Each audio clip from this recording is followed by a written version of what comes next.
Go. Let's go. Press it. Press it. Good job.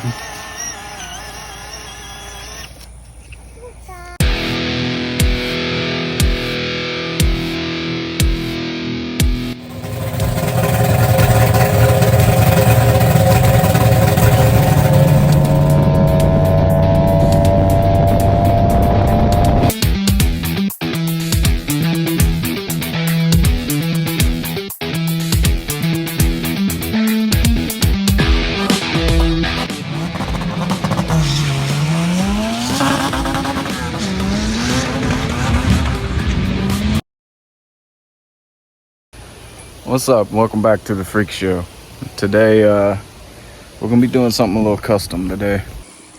Alright, so when I bought my car, when I bought this Integra, excuse all the dust, live on a dirt road, and it gets real dusty. Like, you just can't keep the dust out of this car. But when I bought this car, it had a big speaker box back here that like covered all, like came all the way out to here. But I didn't like it. You know, I'm not really into big sound systems, so I took it out. And there was no trunk floor underneath it. The only thing that was under it was that small piece of particle board. But so today we're going to be building a custom trunk floor out of plywood that is going to be thick enough where it's not going to bend or flex, and I'll be able to mount stuff to it, you know, like battery relocations and nitrous kits. But I just, well, you know, when I was younger and I had Hondas, I street raced a lot, you know, and back then I always completely gutted the car. Like there'd be no interior except for one seat, you know. But I don't want to do that to a street car anymore, you know. Like this car is a daily driver, and you know, will eventually be a pretty quick street car, and I don't want to gut it. I want it to have nice interior. I want it to be comfortable to be in. So we're gonna build a custom trunk floor, and I'm not gonna film all of the process because I'm not gonna be able to, but I'll film what I can, or at least talk about the step-by-step, you know, what I'm doing. So the first thing is took some old piece of boxes and cardboard and made a template, and then I traced out around the inside of my trim just to give myself a pattern. And when I actually cut it, I'm gonna cut it a little bit wider so that it sits up under these trim panels. But my plywood's kind of thick, so I don't know if it's actually gonna sit under there. So if it doesn't, then we'll just cut it flush. But It's not the one I want. I'd like for it to sit I still got one. up under the edge of this interior trim. Let me see the kitty. I caught one, but it's not the one I wanted. Well, I was trying to catch the little white one. Ow, ow, ow. Nice kitten. but anyway, Nice little guy. so that's step one. Then we're gonna pull this out and then transfer it to my plywood and start cutting. All right, so we got our template drawn out on our piece of wood, and we're gonna just gonna cut it now, and that's gonna be it. Hey, you're walking on my trunk, son. But we gotta cut it out, and then I'll show you what we're gonna do after that. Because some people would just leave it raw wood. I'm not gonna do that. I'm gonna do something kind of special with it. Alright, so I got it, I got my piece of wood cut out and roughly shaped. It's not exactly how I wanted it to be, but it looks good when it's actually in the car. So what it does is it doesn't come all the way out up here, because then I can't get it out without disassembling, like without taking all the trim out. So I had to cut it narrower. So what I'm gonna do is, on top of this down, I'm gonna clean up all this Dynamat and just spray paint it black so that it's not as noticeable. But when the trunk is actually all completely done the way that it's gonna be done, no one's gonna pay attention to that or see that anyway. And I'm gonna put don't pay no attention to my old wheels. I had them out cleaning them up because somebody's coming to buy those tomorrow. But what you're not gonna notice, because you're not gonna notice that sticking out from under there, especially after it's painted black, because there's gonna be so much going on back there that no one's really gonna pay any attention to it. I'm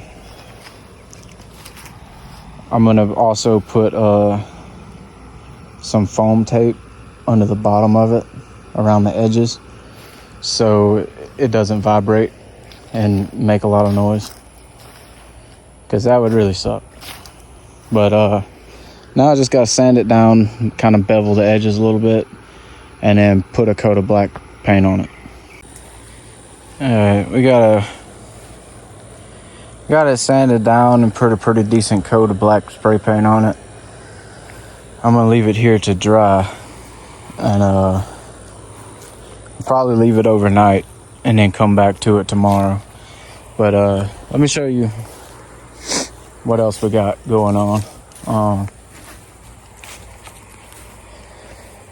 So what my plan is to I got 2 gallon size bags of chopped strand carbon fiber, and I got some purple metal flake to go in it. What I'm gonna do is I'm gonna coat that.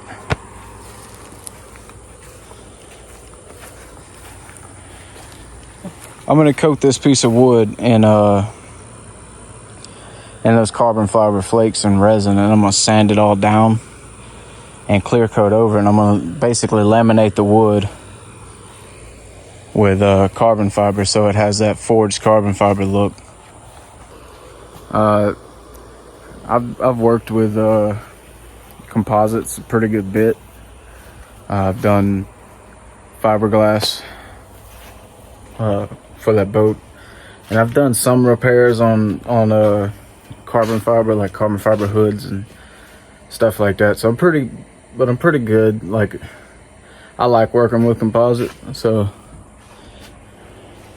I've been wanting to do more with it, you know. Like, I've been wanting to do more custom stuff with carbon fiber skinning or composite materials. So I figured I'd practice with this trunk floor, and if it don't work, then it just cost me a scrap piece of wood and like $20 worth of resin. And so because eventually I'd like to find an actual carbon fiber hood, or a fiberglass hood that needs to be redone, and just redo it. You know, redo it with a forged carbon look, kind of make it my own. Because I just don't see myself spending like $1,000 for a new carbon fiber hood that is going to be made with I'm gonna just be honest. Most companies are using pretty cheap resin and pretty cheap carbon fiber, so you might as well just find one that's damaged and reskin it yourself, or make your own, because it'd be a whole lot better quality than some of the stuff you can buy. Because a lot of the ones that you could buy, they're gonna crack real easily. And if you can make your own carbon fiber parts or resurface, slightly damaged parts, then you come out ahead in my book. So that's what my plan is. But I'm gonna use this custom trunk floor as kind of some practice. But yeah, once I'm gonna let this dry overnight, and then I'm gonna add some I'll probably throw some resin at it tomorrow, and then start laying out my carbon fiber. So see you in the morning. Alright, so I let this paint cure overnight, so it's well dry, very good, ready to be handled. So I'm gonna mix up some resin and coat it out. So I got these mixing cups, and sometimes they work, and other times the resin burns through them. So we'll see what happens this time. But the resin I'm using is a K Paradigm.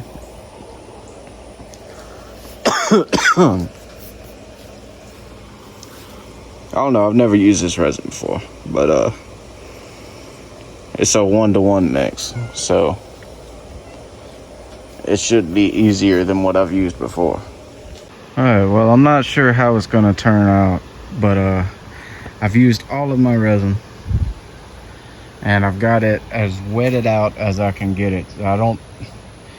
I can tell it's not gonna turn out to be very uniform when it does dry. So it's gonna take a lot of sanding. But I'm hoping, I can put enough clear coat on it to make it pretty smooth. But it's gonna take 36 hours for it to fully cure to where it can be sanded. So we'll see what happens after then. And now, Alabama weather. It suddenly decides that it's probably gonna rain after showing no signs, no forecast of rain at all. Bright, sunny, 80 degrees. Now it's gonna rain. But yeah, I've covered this with 2-gallon sized bags of chopped strand carbon fiber flakes and 2 of these jars of purple flakes. And it was really hard to get the purple to lay out how I wanted it, because if you can see, this stuff is tinfoil and it just doesn't cooperate with you. It all breaks up and gets brittle. But I'm gonna let this harden, and I might move it. I might try to move it without messing it up, but all I can do now is wait for this to get hard, and then spend a lot of time sanding it. And I'm completely out of resin. I know that I ordered the right amount of resin for something this size.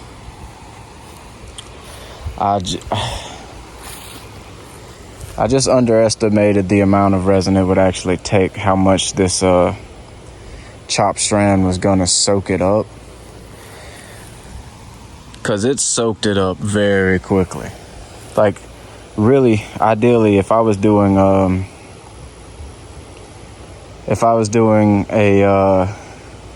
normal fiberglass, what I would normally do on a boat. This would be like my first layer of resin. This is the consistency that the first layer would be, and then you would go back and do 2 more on top of it. But even chop strand mat doesn't soak up the resin like this stuff does. Yeah, this stuff just eats that resin up. So I see why people bag it now, like with vacuum seal and use like the vacuum former, because they save a lot more resin that way. Doing it this way, you waste a ton of resin because it just soaks it up, and there's no pressure to hold that resin into it. So it's all just gravity, gravity pulls it through. So hopefully this will work. I guess we'll check on it, and we'll check on it in 24 hours and see if it's started to get a look, started to set a little bit. As I can tell, it's already getting tacky, which is good. But yeah, this is way harder than it looks. I've never done forged carbon skinning before. I've done a lot of fiberglass and like laying whole sheets out, but I've never done this style. Let me tell you, it's a lot different. It's definitely a learning curve. Because it's a lot different than the way that the material reacts to the resin is a lot different, significantly different than the way that fiberglass or straight carbon fiber mat reacts to it. It takes a lot more resin to do this than it does to lay regular mat. Alright, so this is like day 3. I've sanded it back down smooth. Some of my resin had some bad reactions. See all this? Some of it tinted itself orange. But I got a plan to work around that to kind of hide it a little bit. It's too late to get it out, but I can kind of hide it and make it look more like that, like it's supposed to look. But it still needs a good bit of wet sanding, and it hasn't been clear coated yet.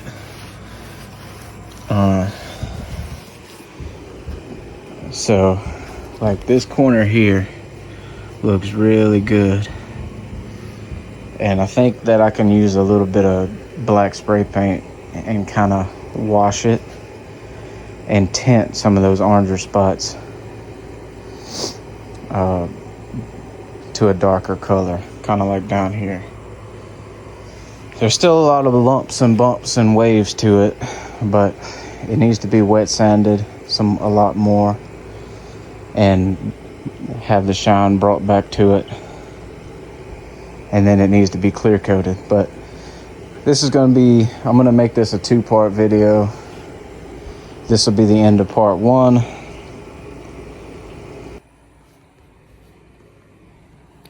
Like I said, I'm going to make this a 2-part video.